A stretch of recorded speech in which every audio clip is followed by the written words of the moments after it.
اس رات کو ہم لوگ قبرستان جانا ضروری سمجھ رہے ہیں. بھائی قبرستان نہیں گئے تو نہیں ہوتا. حضور صلی اللہ علیہ وسلم اپنی زندگی میں ایک مرتبہ گئے اور اکیلے گئے. میں کہتا ہوں اگر جانے کا دل ہے تو اکیلے جاؤ اور پھر وہاں سے زندہ واپس آ کر دکھاؤ. نہیں اکیلے نہیں جا رہے. اکیلے جا تو کب جاتا. میں قبرستان کو اکیلے نہیں جاؤں گا. بھئی یہ گروپ کو لے کے کائی کو جا رہے ہیں 20-25 آدمی کو. بابا تیرے ہے, بیوی تیری ہے, بہن تیری ہے, اس کو کائی کو لے کے جا رہا آوارہ. یہ تو گیا گانے سنتے ہوئے, آیا بھی گانے سنتے ہوئے. اس کو بھائی تیرے والد صاحب ہے, تو اکیلا اپنے والد صاحب کی قبر کے پاس جانا, اکیلے جاؤ.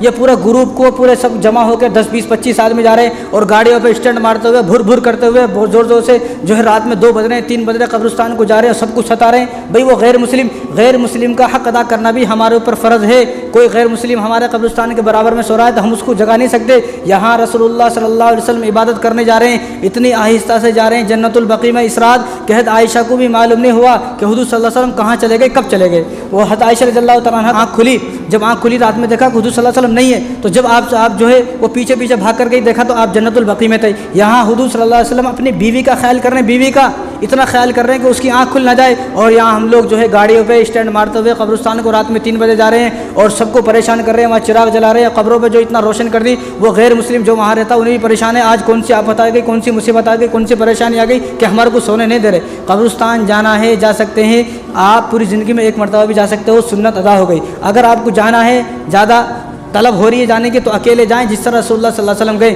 گروپ کے ساتھ نہ جائے. اگر گروپ کے ساتھ جا رہے ہیں تو وہ سب جائیں جن لوگوں کے لوگ ان قبرستان میں دفن ہیں. بھئی میرا بیٹا وہاں دفن ہے, میرے والد صاحب وہاں دفن ہے, میری امی وہاں دفن ہے, چلو بھائی سب مل کے جائیں گے. یہ سب ایسا قبرستان میں ایک آدمی کا ہے, اس کے ساتھ 20-25 آدمی جا رہے ہیں. اور قبرستان جانا کیوں ہے؟ قبرستان جانا ہے اپنی موت کو یاد کرنے کے لیے. قبرستان کا کو جانا ہے؟ قبرستان کو تماشے کی چیز تھوڑی ہے. یہ قبرستان ہے, قبرستان ہے. یہاں مردہ لوگ آتے ہیں, سب کو معلوم ہے. یہاں آنے والا آدمی دوبارہ اپنے پیروں پہ چل کر نہیں گیا. یہاں مرنے والا آدمی اپنے پیروں پر چل کر نہیں آتا. یہاں لوگ کندھے پر اٹھا کر لے کر آتے ہیں. ایک دن مجھے بھی اسی طرح یہاں پر آنا ہے, یہ سوچنے کے واسطے قبرستان جانا ہے.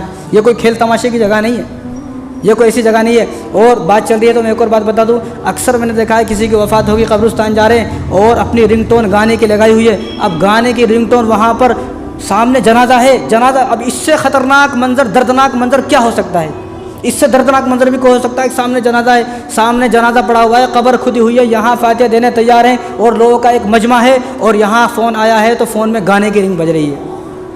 استغفر اللہ. ایسا آدمی پر بھئی تجھے بھی مر کر یہاں آنا ہے. اگر تجھے مرنے کے بعد فرشتے جب آئیں گے تجھے کہیں گے کہ بھئی تو ایک دن یہاں آیا تھا لیکن تیرے فون میں گانے کی رنگ ٹون تھی, آج اسی گانے کی رنگ ٹون کی وجہ سے تیری پکڑ اور تو جہنم میں, تو کیا جواب دیں گے؟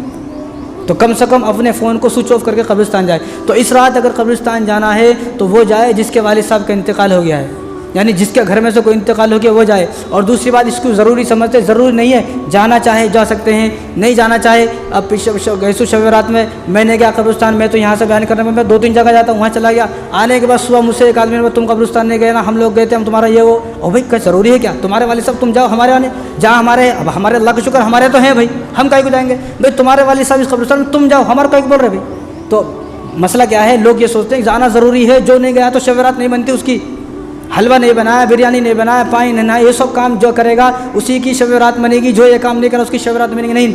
بلکہ ہم یہ پہلے اپنے ذہن میں یہ بٹھا لیں, یہ شب رات جو آئی ہے یہ ہمیں اپنے گناہوں سے توبہ کرنے کے لیے آئی ہے. ہم اپنے گناہوں سے توبہ کریں, ہم قرآن پڑھیں, ہم اللہ کو راضی کریں. یہ شب رات اللہ تبارک و تعالیٰ نے اسے دی ہے کہ یہ مجھے اللہ تبارک و تعالیٰ نے ایک اور چانس دیا ہے, ایک اور موقع دیا ہے. کہیں یہ موقع میرے ہاتھ سے نہ نکل جائے. ہر سال اللہ تبارک و تعالیٰ شب برات مجھے دے رہے ہیں, ہر سال موقع دے رہے ہیں, ہر سال موقع مل رہا ہے, لیکن ہم اتنے بد نصیب ہیں کہ اس موقع سے ہم لوگ فائدہ نہیں اٹھا رہے.